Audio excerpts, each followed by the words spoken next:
አልበላም እኔ በህይወቴ ስጋ በልቼ አላውቅም በእውነት ስጋ በልቼ አላውቅም እዚህ ነጥብ ላይ ተቆጣ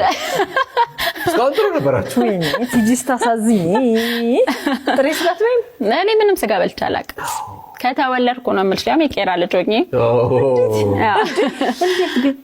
እኔ እንጃ አላውቅም ምክንያቱን አላውቅም ቤት ይበላሉ ገና በጣም ይበላሉ እኔ ስጋ ቤት ሁላ ነበርና አባቴ ስጋ ቤት ነበረው እሺ እና ግን አልበላም ስጋ እዚህ መሃል ማምጣት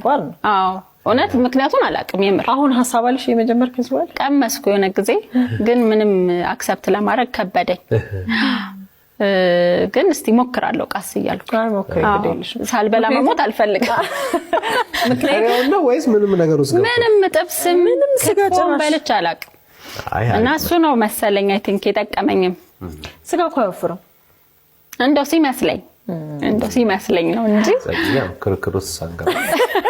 ይሄ ለሰጉድ እኔ ዘግይቶ ቆርጣለች ያው